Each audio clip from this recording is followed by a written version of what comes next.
నొప్పి మాయం సర్జరీ దూరం ఆపరేషన్ లేకుండా మోకాళ్ల నొప్పులకు ఆధునిక చికిత్స ప్రాణ పెయిన్ క్లినిక్. చలాకి చంటి గారిని ఈ రోజు నిన్ను తీసుకొని రావడానికి చాలా కారణాలు ఉన్నాయి, చాలా గ్యాప్ కూడా ఉంది ఆయనకి, ఇండస్ట్రీకి ఆయనకి. ఎవరైనా పలకరింపు వరకు బాగుంటుంది, పలకరింపు దాటి ఇంకోటి ఉంటుంది ప్రాసెస్. బయట జనాలు మాట్లాడే మాటలుంటాయి, కొన్ని పతివ్రత మాటలుంటాయి. బాగున్నంత వరకే బాగున్నావా అని అడగడం, బాగాలేనప్పుడు బాగున్నావా అని అడిగేవాడు ఉండడు. నీ దగ్గర డబ్బులు ఉంటేనే నువ్వు బతుకుతావు, నీ దగ్గర డబ్బులు లేకపోతే చచ్చిపో. అన్న నీకు చాలా మంది ఫ్రెండ్స్ కదా, పెద్ద బ్యాగ్ చాలా ఎక్కువ మంది. ఆ సర్కిల్లో ఎవరు చూడలేదా పోనీ?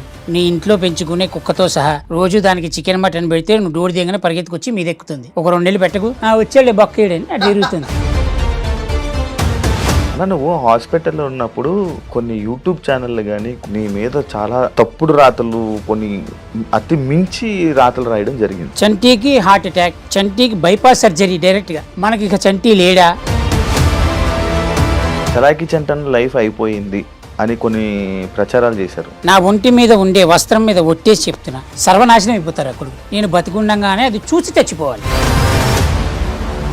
చలాకి చంటి వెండి తెరకి బుల్లి తెరకి గ్యాప్ ఇచ్చారా, వచ్చిందా? చంటి టైంకి రాడంట కదా, చంటికి ఈగో ఉందంట కదా. వీళ్ళు ముగ్గురు చెప్పడం వల్ల ఇండస్ట్రీలో టాలెంట్ని చూసేవారా ఆర్టిస్టులకి అవకాశాలు? తలుపు తీయంగానే ఇట్లా ఒంగోని రాలేడు కదా. ఇప్పుడు ఆ ఒంగోని రాకపోవడం కూడా నచ్చకపోవచ్చు. అందుకే నన్ను ఇండస్ట్రీ ఆపేసి జబర్దస్త్కి మళ్ళీ వెళ్ళడానికి కారణం. వద్దన్నారు నన్ను.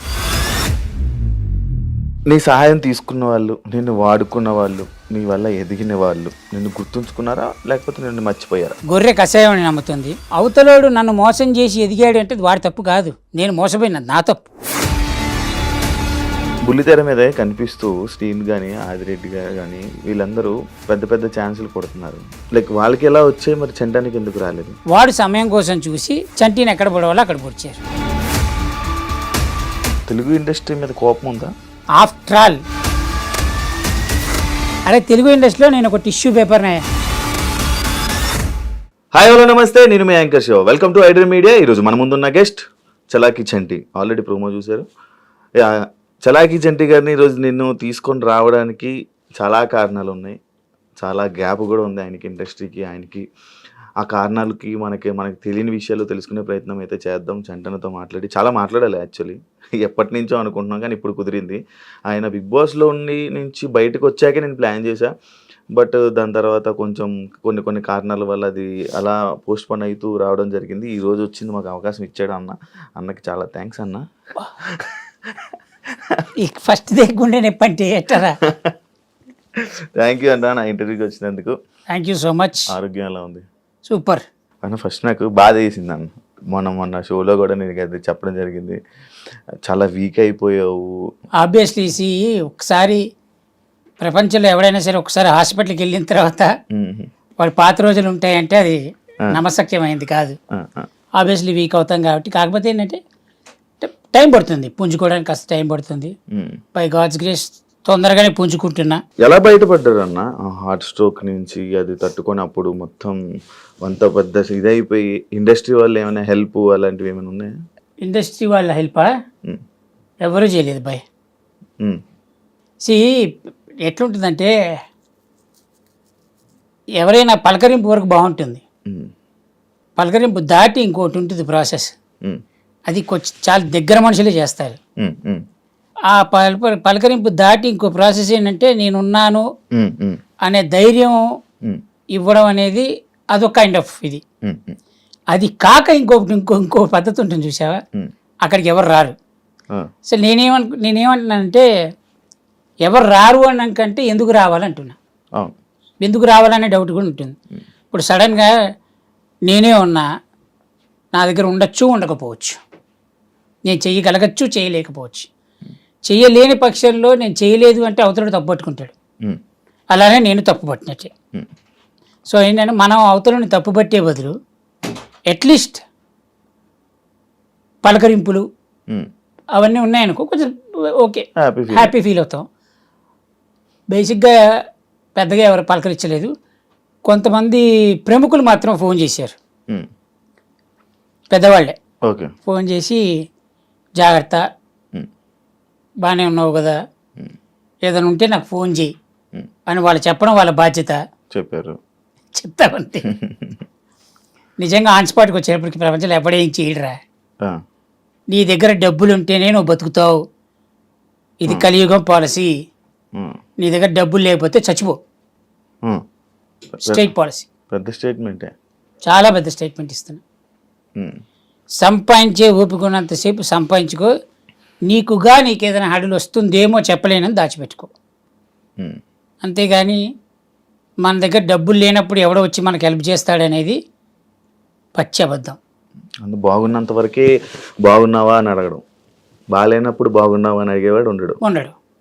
ఇండస్ట్రీలో మన జనాలకి బయట నుంచి జనాలను చూస్తే వాళ్ళకి ఏమనిపిస్తుంది, ఈడిగేంట్రా ఇండస్ట్రీలో సినిమాల్లో పనిచేస్తున్నాడు బాగానే వస్తాయిలే అనుకుంటాడు. కానీ వాడికి తెలియదు మనకి ఎంత వస్తున్నాయి అనేది. ఆ, ఎంత చెట్టుకి అంత గాలి. ఉమ్, ఇప్పుడు మనం చెప్తామా ఏంటి, రోజుకి 5,000 తీసుకుంటున్నామని ఉమ్, చెప్పం. చెప్పం. 15,000 వచ్చినప్పుడు చెప్పామా, 30,000 వచ్చినప్పుడు చెప్పామా. ఉమ్, సో ఎవడు మనకి అవతల నుంచి చూసేవాడు ఏమనుకుంటాడంటే వీడికి ఎన్ని లక్షలు వస్తున్నాయి అనుకుంటాడు. కానీ ఆబ్వియస్లీ మనం ఆ మెయింటైన్ చేయకపోతే మనం రేపొద్దున ఇంకోటి పిలవడు. ఉమ్, ఆడు పిలవాలంటే మనం మెయింటైన్ చేయాలి. అవును, ఈ మెయింటైన్ కోసం మనం ఎన్ని కడుపు కొట్టిన రాత్రులు ఉంటాయి. అవును, తిని తినక, ఎందుకంటే ఇప్పుడు ఖర్చు అయిపోతే మళ్ళీ రేపు పొద్దునెట్ట. అవును. ఇప్పుడు ఏంటంటే జీన్స్ బాగాలేకపోతే చిరిగిపోయిన జీన్స్కి వెళ్తే టోన్ జీన్స్ అంటారు చూసావా, అది స్టైలిష్. ఆ, కానీ ఆ టోన్ జీన్స్కి ఆ. ఈ టోన్ జీన్స్ ఎందుకు వేసాడు అనేది తెలియదు. తెలీదు. ఆ, ఆ, స్టైలిష్ కోసం మనం చింపుకుంటున్నాం. ఆ. కానీ ఆ చింపుకునే దాని వెనక పెద్ద స్టోరీ ఉంటుంది. అది ప్రపంచంలో ఎవరు చెప్పడు. అలానే ప్రతి ఆర్టిస్ట్ లైఫ్ ఏంటంటే గాజు వెనక బొమ్మ. వాడు ఎంత అందంగా తయారైతే ఉమ్, కింద నుంచి వెళ్ళేవాడు చూసి భలే ఉన్నాడు అంటారు. కానీ ఆ గాజు ముందు ఆ జనాలు చూడడానికి ఈ బొమ్మ దగ్గరికి రావడానికి వెనక ఎన్ని బొమ్మలు వేసుకున్నాడు అనేది వీడికి మాత్రమే తెలుసు. అన్న నీకు చాలా మంది ఫ్రెండ్స్ కదా, పెద్ద బ్యాగ్ పెద్ద ఎక్కువ, చాలా ఎక్కువ మంది, నీకు ఎక్కువ సర్కిల్ ఎక్కువ. ఆ సర్కిల్లో ఎవరు చూడలేదా పోనీ? ఏమని లైక్ ఇలా అన్నకు మనం తోడుండాలి, అన్నకి ఏదో ఒకటి చెయ్యాలి అని. అదేంటున్నారా, మనం ఎక్స్పెక్ట్ చేయకూడదు ఫస్ట్ థింగ్. ఆ టైంకి వచ్చినోడు మనకి హెల్ప్ చేసినోడు చాలా గుడ్ పర్సన్. మనతో పాటు ఉండేవాడు బెస్ట్ ఫ్రెండ్. బెస్ట్ ఫ్రెండ్ అయినా హెల్ప్ చేసేవాడైనా ఏదైనా financially no one will help. డబ్బుతోటి ఎవడు నీకు హెల్ప్ చెయ్యడు. ఇది పక్కా రూల్. ఇది ఎందుకంటే వాడి దగ్గర ఉండొచ్చు ఉండకపోవచ్చు, మనం కంప్లైంట్ చేయడానికి లేదు వాడిని. మన దగ్గర డబ్బులు ఉంటేనే. నేనేమంటానంటే ఆ డబ్బు ఉంటే బతుకు, డబ్బు లేకపోతే చచ్చిపో. అంటే ఇవన్నీ బయట జనాలు మాట్లాడే మాటలుంటాయి, కొన్ని పతివ్రత మాటలంటారు. మనం ప్రేమిస్తే చాలు, ప్రేమ వెనక్కి వస్తుంది. రెస్పెక్ట్ ఇస్తే అవతలుడు మనకు రెస్పెక్ట్ ఇస్తాడు. ఇవన్నీ మన లాంగ్వేజ్లో అద్భుతమైన కబుర్లు అంటాను. అయ్యే మాటలు. ప్రతి వాడు నీ చుట్టూ తిరిగేవాడు ఎవడైనా సరే నువ్వు బాగుంటేనే నీ చుట్టూ ఉంటారు, నువ్వు బాగాలేకపోతే ఎవరు ఉండరు. నీ ఇంట్లో పెంచుకునే కుక్కతో సహా రోజు దానికి చికెన్ మటన్ పెడితే నువ్వు డోర్ దిగనే పరిగెత్తుకొచ్చి మీద ఎక్కుతుంది. ఒక 2 నెలలు పెట్టకు, డోర్ తీస్తే మూల కూర్చొని ఉంటుంది. అది వచ్చాడు బొక్కేయడని తిరుగుతుంది. అయిపోయింది, సింపుల్. అరే నీ కళ్ళ ముందు పెరిగింది అది కుక్క, నువ్వే పెంచావు దాన్ని, అదే పట్టించుకోదు. ఇంకా మిగతా వాళ్ళు మనం ఎక్స్పెక్ట్ చేయడం తప్పు. మనదే తప్పు అంట, మనదే తప్పు. మనిషిని ఎక్కువగా ప్రేమించడం మనదే తప్పు. అతిగా వాడి మీద ఆశ పెంచుకోవడం అదే తప్పు. అది ఎవరైనా సరే ప్రపంచంలో ఈ బెస్ట్ ఫ్రెండు వీళ్ళు లేకపోతే నా జీవితంలో ఇవన్నీ కష్టం రా, అంతే. జరగవు అవి కలికాలంలో అసలు జరగవు. ఇంతకు ముందు ఉన్న 3 కాలాలు బ్రహ్మాండంగా జరిగాయేమో. 4 పాదాల మీద న్యాయం నడిచింది, 2 పాదాలకు వచ్చింది, 3 పాదాల మీద గుర్రం పరిగెత్తింది, అన్నీ బాగుంటాయి. ఈ కలియుగంలో అది జరగదు. కలియుగం is only depends upon money. If you have money you live, if you don't have money please go head. అది హెల్లా బెల్లా వెల్లా అనేది. అన్న నువ్వు హాస్పిటల్లో ఉన్నప్పుడు కొన్ని యూట్యూబ్ ఛానళ్ళు కానీ కొన్ని ఛానల్స్ కానీ నీ మీద చాలా చెత్తగా, చాలా తప్పుడు రాతలు, కొన్ని అతి మించి రాతలు రాయడం జరిగింది బయటకు వచ్చాక మీరు చూసి దాని మీద ఎప్పుడైనా రియాక్ట్ అవ్వాలి కానీ దాని గురించి మాట్లాడాలి కానీ నీకు ఏమైనా అనిపించిందా? అనిపించలేదా? ఎందుకన్నా? థ్యాంక్స్ చెప్పాలనిపించింది నాకు ఒక్కటి, కానీ చెప్పలేకపోయాను ఎవరికి. అందరు యూట్యూబ్ ఛానల్కి థ్యాంక్స్. ఎందుకన్నా థ్యాంక్స్? కనీసం రాశారు కదా. ఓకే. నేను కొన్ని ఛానల్స్ నేను బయటకు వచ్చిందో చూసా. చంటీకి హార్ట్ అటాక్, చంటీకి బైపాస్ సర్జరీ డైరెక్ట్గా వాడే వచ్చి చేసాడు, ఇట్లా తీసి వైర్లు వేసి వాడే చేసాడు. మనకి ఇక చంటీ లేడా ఇవన్నీ రాశారు బాగానే. ఎవరో ఇక బాగా తెలిసిన నీలాంటి ప్రముఖులు కొంతమంది పరిచయం ఉన్నవాళ్ళు కొంచెం డీటెయిల్డ్ మ్యాటర్ రాశారు. ఆబ్వియస్లీ వాడు ఎందుకు రాశాడు అంటే వాడి క్లిక్స్కి వాడికి కావాలి, లేదా వాడి ఛానల్ ఎందుకు చూస్తారు? రేటింగ్ కోసమే. ఆ క్లిక్ కొట్టడానికి కదా వాడు పెట్టుకుంది. నేను అలా అయినా వాడికి ఉపయోగపడ్డాడు కదా, నేను అలా అయినా వాడికి ఉపయోగపడ్డాక. Thank you for recognizing me. నేను ఒక హాస్పిటల్లో పడ్డాను అనే విషయం జనాలకు చెప్పారు కదా, thank you so much. Chalaki చంటన్ లైఫ్ అయిపోయింది అని కొన్ని ప్రచారాలు చేశారు కొంతమంది. ఎస్, వాళ్ళకి ఇచ్చే మీరు స్టేట్మెంట్? చలాకీ చంటి లైఫ్ అయిపోయింది అనడం కంటే బాగా తెలిసినోడు ఏమంటాడంటే గ్యాప్ ఇచ్చావేంటి అంటాడు. మన వాళ్ళు కాదు, ఎందుకంటే ఇండస్ట్రీ గురించి బాగా తెలుసు. కానీ గ్యాప్ ఇచ్చానా గ్యాప్ ఇచ్చారా అనేది తెలియదు. రైట్, భగవంతుడు సాక్షిగా చెప్తున్నా, నేను తినే తిండి సాక్షిగా, నా ఒంటి మీద ఉండే వస్త్రం మీద ఒట్టేసి చెప్తున్నా.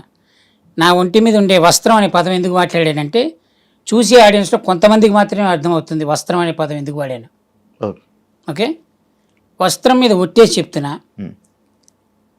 నాకు ఈగో ఉందని, నేను షూటింగ్కి వస్తే కొన్ని అడుగుతానని, నా గురించి బ్యాడ్ ప్రొపగాండా చేశారు.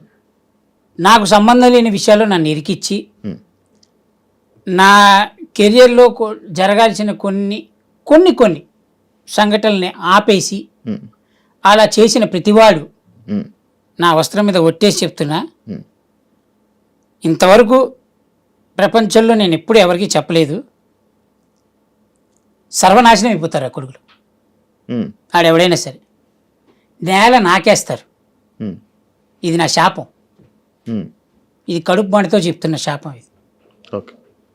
నాకు ఈగో ఉంది, నేను కొన్ని అడుగుతాను, ఇవన్నీ ప్రొపగాండా చేసి నాకు జరగాల్సినవన్నీ కొన్ని జరగాల్సిన సమయాల్లో ఆగిపోవడానికి, అది ప్రత్యక్షంగా కానీ పరోక్షంగా కానీ అలా ఆపడానికి కారణమైన ప్రతి ఒక్కడు సర్వనాశనం అయిపోవాలని నేను భగవంతుని రోజుకి 100 సార్లు కోరుకుంటా.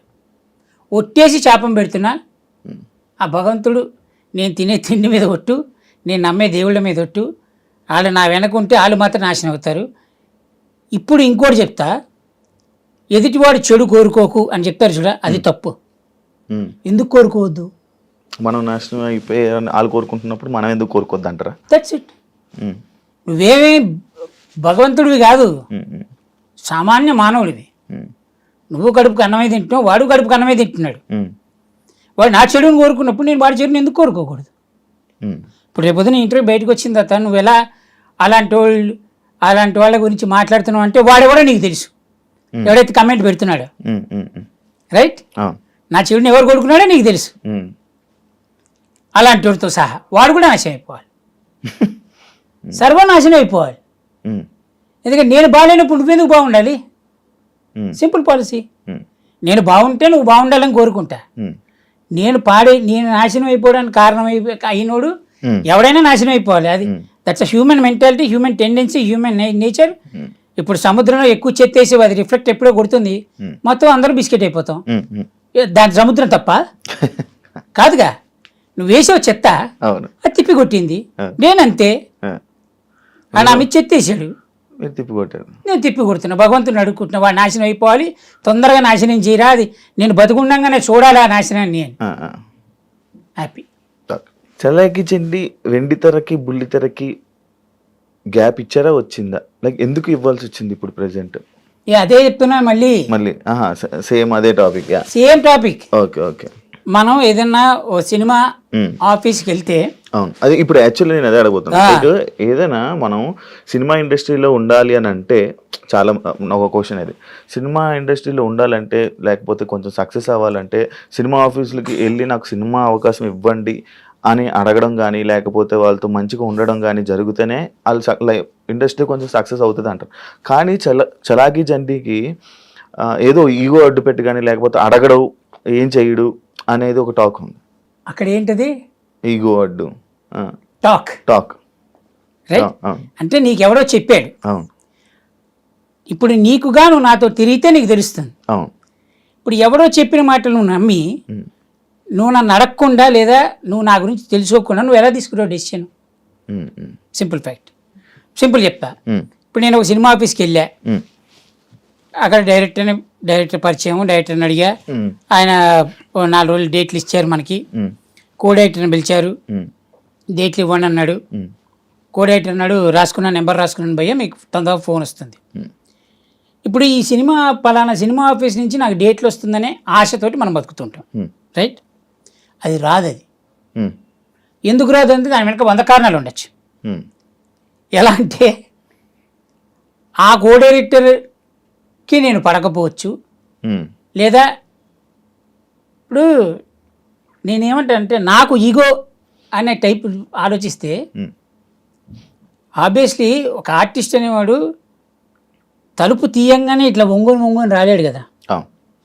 ఇప్పుడు ఆ ఒంగోని రాకపోవడం కో డైరెక్టర్ నచ్చకపోవచ్చు. నేను కో డైరెక్టర్ అనట్లే, జనరల్గా చుట్టుపక్కల మనిషి, దానిలో ఎవడో ఒకడికి నచ్చకపోవచ్చు. దరిద్రానికి మన టైం స్లాట్ వాడి చేతిలోనే ఉండొచ్చు. వాడికి నచ్చపోక మనని పిలవక మన ప్లేస్లో వేరే వాడిని పెట్టి ఉండొచ్చు. లేదా వాడిని వేరే వాడిని ఎందుకు పెడతాడు, వాడు నచ్చి ఉండొచ్చు. వాడికి మధ్య 100 ట్రాన్సాక్షన్ జరిగి ఉండొచ్చు. Transaction in the sense lot of things. So ఇప్పుడు ఎవరిని తప్పు పట్టడానికి లేదు ఇక్కడ. మన బాధ్యతని మనం వెళ్ళి అడిగాం.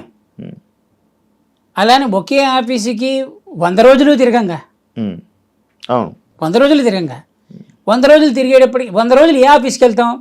డైరెక్టర్ మనకి మహా క్లోజ్ అన్నప్పుడు వెళ్తాం. ఆ డైరెక్టర్ ఇస్తాడు మనకి ఛాన్స్, ఎందుకంటే మనతో తిరిగాడు, మన గురించి తెలుసు, మనం ఏంటో తెలుసు. కనీసం ఒక డైరెక్టర్ మన మీద గుడ్ ఇంప్రెషన్ ఉందనుకో, అతను కూడా ఇస్తాడు మనకి ఛాన్స్. కో డైరెక్టర్ వచ్చి చెప్పినా ఏదైనా చంటి వద్దండి సతాయిస్తాడండి అదంట ఇదంట అని చెప్పినా కూడా నాకు తెలిసిలేవా డేట్లు అంటాడు. ఎందుకు? అతని గురించి నా గురించి కొద్దిగా గొప్ప అతనికి తెలుసు. ఇప్పుడు కొత్త డైరెక్టర్లు వాళ్ళకి ఏం తెలుసు? తెలియదు. ఇప్పుడు నేను కనబడింది, ఇప్పుడు నాకంటే ఏజ్ తక్కువ ఉన్నాడు, లేకపోతే నా తర్వాత ఇండస్ట్రీకి అసిస్టెంట్గా జాయిన్ అయ్యి ఇప్పుడు డైరెక్టర్ అయిపోయి హైలీ టాలెంటెడ్ డైరెక్టర్స్ అయిన తర్వాత అన్న చంటే నా బాగున్నావా అని పలకరించేవాళ్ళు కొంతమంది ఉంటారు. నేనేమనుకుంటా అంటే 2 సినిమాలు హిట్ కొట్టారు కదా అన్న చంటన్న అన్నప్పుడు మనం ఏం ఫీల్ అవుతాం? భయ్యా ఎలా ఉన్నారంటాం. ఇప్పుడు భయ్యా ఎలా ఉన్నారని మనం పిలిచిన తర్వాత భయ్యా అవసరం లేదన్నా, నన్ను ఏదో పేరుతో నాకున్న పేరుతో పిలువ అంటాడు. అలా కాదు భయ్యా నేను లేదు వద్దన్నానా అంటాడు. ఇప్పుడు మనం పేరుతోటి పిలవడం మొదలెట్టాం. ఈ పక్కన ఉంటారు కొంతమంది. ఇప్పుడు ఈ డైరెక్టర్కి నాకు జరిగిన కాన్వర్జేషన్ వీళ్ళకి తెలియదు. నేను పేరుతో పిలిచిన రావడం వల్ల ఇది ఒక సంఘటన జరిగింది చెప్తున్నా. జరిగింది నేను పేరుతో పిలవడం వల్ల ఈ పక్కన టీం హర్ట్ అయిందంట, అందుకని క్యారెక్టర్ తీసేశారు. ఇంకా గొప్ప విషయం చెప్తా. ఒక డైరెక్టర్ ఒక సినిమాలో కమిట్ అయిన తర్వాత ఒక డైరెక్టర్ ఫాదర్ అక్కడ కూర్చొని ఉన్నారు. ఇప్పుడు అతను బోర్డు వేసుకోలేదుగా నేను డైరెక్టర్ ఫాదర్ని అని. మనం వెళ్ళాము, నార్మల్గానే ఉన్నాం, ఆ పక్కన నుంచి ఉన్నాం.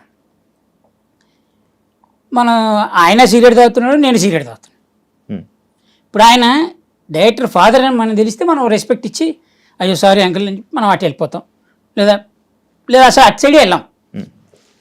నా పక్కన నుంచి సిగరెట్ తాగి ఈడియం ఆర్టిస్ట్ అని క్యారెక్టర్ని తీసేస్తాడు ఎవడైనా? జరిగింది. పెద్ద సినిమా ఇది పెద్ద ఇలా చాలా జరిగాయి. నా ఒక్కడికి కాదు, ప్రతి ఆర్టిస్ట్కి జరుగుతాయి. ఇంకా ఏంటంటే భజన కొట్టినంతసేపు నువ్వు ఎన్ని లంగా లఫూట్ పనులు చేసినా యు ఆర్ గ్రేట్. భజన కొట్టకపోయి నువ్వు ఒక్క మంచి పని చేసినా అది వాడికి నచ్చలేదు అనుకోరా, నీ అంత గలీజ్గాడు ఇంకోలేడు. ఇది ఆర్టిస్ట్ లైఫ్. ఓకే, మూడోది ఏంటంటే అసలు నువ్వు ఎలా ఉండాలంటే ఇక మీరే దిక్కబ్బా, ఇక మీ వల్లే పుట్టుక నాది, నా జీవితం మీ వల్ల నడుస్తుంది. నడుస్తుంది అంతే. ఇక అసలు నేను నేల వేస్ట్, నేను నేల. మీరు నన్ను వజ్రంగా తయారు ఈ సినిమాతోటి డైరెక్ట్గా, ఈ సినిమాలో క్యారెక్టర్ మీరు ఇవ్వడం వల్లే డైరెక్ట్ నంది ఆస్కర్కి వెళ్ళిపోతాను అన్నట్టుగా డైరెక్టర్తో బిహేవ్ చేయాలి. అప్పుడు నీకు ఒక అద్భుతమైన క్యారెక్టర్ పడుతుంది. అంటే ఇప్పుడు ఇండస్ట్రీలో టాలెంట్ని చూసేవారా ఆర్టిస్టులకి అవకాశాలు? చూసి ఇవ్వరా అనే క్వశ్చన్ తప్పు అంటున్నా. అచ్చా. ఇప్పుడు బ్రహ్మానందం గారు చెప్పినట్టు ఆయనకంటే సీనియర్ ఆర్టిస్టులు ఉన్నారు, వాళ్ళు వెళ్ళిపోయే టైంకి ఆయన వచ్చారు. ఆయన తర్వాత చాలామంది ఉన్నారు ఆర్టిస్టులు. ఈయన రన్నింగ్లో ఉన్నారు కాబట్టి ఈయన గ్యాప్ ఇచ్చినప్పుడు కొంతమంది ఆర్టిస్టులు హైలైట్ అయిపోయారు, రైట్? మళ్ళీ ఆయన ఫామ్లోకి వచ్చారు, మళ్ళీ నడుస్తోంది. అట్లంటే పాత నీరు పోయి కొత్త నీరు వస్తూ ఉంటుంది. ఇప్పుడు నేను పాతోడు అనట్లే, నేను ఇండస్ట్రీకి వచ్చి 15 ఏళ్ళు అయింది, దాంట్లో తిప్పి కొడితే 6 ఏళ్ళు పనిచేసి ఉంటాయి ఇండస్ట్రీలో ఆర్టిస్ట్గా, అంతే. మిగతా అంతా జబర్దస్తే. సో ఇప్పుడు ఏమైందంటే మనం పాత మనని చూసే, ఇప్పుడు అందరూ నన్ను చంటన్నా అని పిలిస్తే అది ప్రేమ, వాడికి నా మీద ఉన్న ప్రేమ. చంటన్నా అని పిలవడం వాడి బాధ్యత. వాడు ఏం ఫీల్ అవుతున్నాడు, వాడికంటే నేను పెద్దోడిని, నేను ఎరా అబ్బాయి ఎలా ఉన్నావు అని పిలుస్తా, నాకంటే చిన్నోడైతే. నాకంటే పెద్దోడు నేను ఎరా అని ఎలా పిలుస్తా కదా. ఆ ప్రేమ అభిమానాన్ని వాళ్ళు నన్ను చంటన్నా అని పిలుస్తుంటే పక్కోడికి ఏమనిపిస్తుంది అంటే వీడు చంటి కొంచెం పెద్దోడే అన్న రెస్పెక్ట్ ఇచ్చి వీడు చంటన్నానే పిలవడం మొదలెడతాడు. అలా ఇప్పుడు అతను చంటన్నా అని పిలిచి ఇతను చంటన్నా అని పిలిచి ఇతను చంటన్నా అని పిలిస్తే అందరూ నన్ను చంటన్నాని ఎలా పిలుస్తున్నారో అలానే ఒకడు వెళ్ళి ఒక ఆఫీస్లో చంటి టైంకి రాడంట కదా, చంటికి ఈగో ఉందంట కదా అనేది ఒకటి ప్రాసెస్ పెడితే వాడి కిందోడు వీడిని సపోర్ట్ చేయాలి, ఎందుకంటే తప్పదు. వీడు చెప్పిన మాట సై అనాలి. ఈ సై అనే మాటకి అంట కదా అన్న వ్యక్తి నాతోటి పనిచేయలే, ఈ పక్కన సై అంటున్న మాటోడు నాతోటి పనిచేయలే. పోనీ నాకు క్యారెక్టర్ ఇద్దామనుకున్న డైరెక్టర్ ఉన్నాడు చూసావా, అతనికి నా గురించి తెలియదు. వీళ్ళు ముగ్గురు చెప్పడం వల్ల ఆ డైరెక్టర్ ఇవ్వాలనే ఇది కూడా పోయిందిగా. అలా ఎన్ని సినిమాలు పోయింటాయి నాకు. అందుకే నన్ను ఇండస్ట్రీ ఆపేసి జబర్దస్త్కి మళ్ళీ వెళ్ళడానికి కారణం అంటే ఒకనొక టైంలో ఇలా నడుస్తుంది, సినిమాల్లోకి వెళ్ళావు, మంచి నడుస్తుంది, సడన్గా సినిమాలు ఆపేసి మళ్ళీ జబర్దస్త్ వైపు తిరిగావు. అదే చెప్తున్నా. ఇప్పుడు ఆఫీస్కి వెళ్తాం అబ్బాయి, అడగడం మన బాధ్యత, లిటరల్గా అడుక్కోవడం మన బాధ్యత. అడిగాము, ఇస్తాను అని వాళ్ళు చెప్పంగానే మనం జబర్దస్త్ మానేసి లేదంటే డైలీ నడిచే రొటీన్ వచ్చే ఖర్చులు మానేసుకొని ఇంట్లో కూర్చోలేంగా. అవును. ఇప్పుడు అది నడుస్తోంది కాబట్టి కొంచెం జనాల్లో కనబడుతున్నాం కాబట్టి మనం ఇంకా గుర్తుపెట్టుకుంటారు. ఆ చనువుతోటి మనం ఆఫీస్కి వెళ్ళగలుగుతున్నాం. ఇప్పుడు అది లేక ఈ సినిమాలే వస్తున్నాయని కూర్చుంటే ఈ సినిమా రాకపోతే అలా రాలేదుగా. అందరూ ఏమనుకుంటారు, జబర్దస్త్ నడుస్తాం కదా బాగానే సంపాదించుకుంటున్నాడు అంటారు. కానీ జబర్దస్త్లో ఎంత సంపాదిస్తున్నాడు అనేది టీం లీడర్లకి మాత్రమే తెలుసు. వాడికి వచ్చే పేమెంట్ ఎంత, వాడు ఇచ్చే పేమెంట్ ఎంత. చూసేవాడు ఏమనుకుంటాడు, వీడికి ఏంటి కారులో తిరుగుతున్నారు అనుకుంటారు. కానీ కారు కొనడం చాలా ఈజీ, ఈఎంఐలు కట్టద్దు, ఇల్లు కొనడం చాలా ఈజీ. అంతేగాని ఇప్పుడు ఆ జబర్దస్త్ వస్తుంది కదా అని చెప్పి లైఫ్ని రోడ్డు అలానే బండి మీద వెళ్తూ బతకలేంగా. కొంచెం ఏజ్ పెరిగి మన ఇమేజ్ కూడా పెరుగుతూ ఉంటుంది, దాని తగ్గట్టు మనం మెయింటైన్ చేయాలి. మెయింటెనెన్స్ కోసమే ఆర్టిస్ట్ సగం జీవితం శంకరాగిపోయేది కాదని. ఇప్పుడు జబర్దస్త్ మళ్ళీ వెళ్ళే ఆలోచన కానీ లేదు, అవకాశం వచ్చినా లేదు వద్దన్నారు నన్ను. ఎందుకు వద్దన్నారు? ఎందుకు వద్దన్నారు తెలీదు నాకు కూడా. నాకున్న దరిద్రమైన అలవాటు ఏంటంటే ఎవడైనా నన్ను వద్దు అని అంటే ఎందుకు అని నేను అడగను. అది ఎవరెట్లయినా రాసుకొని దాన్ని. ఒకడు ఈగో అంటాడు, ఒకడు పొగరంటాడు, ఒకడు నానా విధాలు మాట్లాడతారు. నేనేమంటానంటే సెల్ఫ్ అది ఉంటుంది కదా లోపల, రెస్పెక్ట్, అదంటా నేను.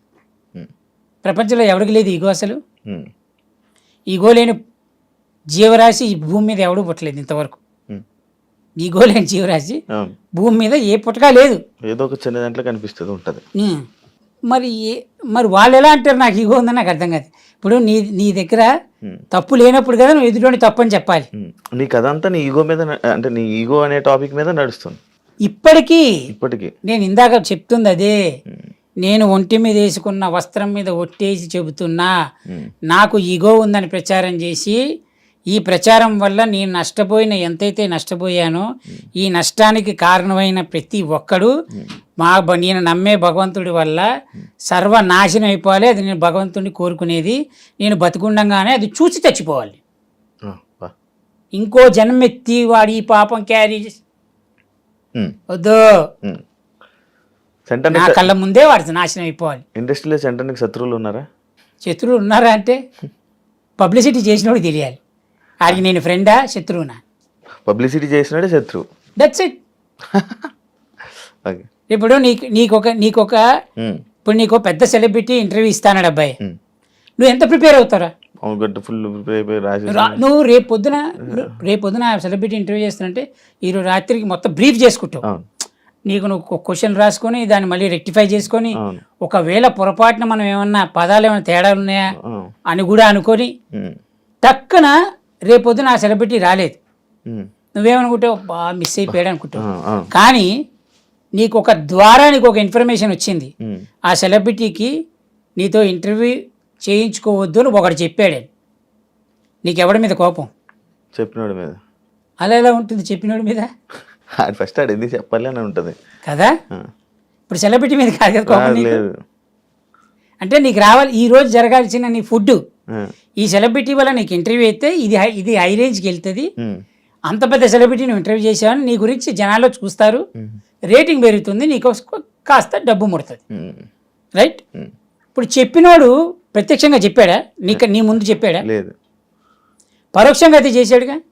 అంటే నీకు జరగాల్సిన నీ ఫ్యూచర్ టెన్స్లో జరగాల్సిన ఒక అద్భుతమైన కార్యక్రమాలకి పెద్ద అడ్డం వేసాడుగా ఇక్కడ. మరి వాడు బాగుండాలని నువ్వు ఎందుకు కోరుకుంటావు? లేదు. సింపుల్.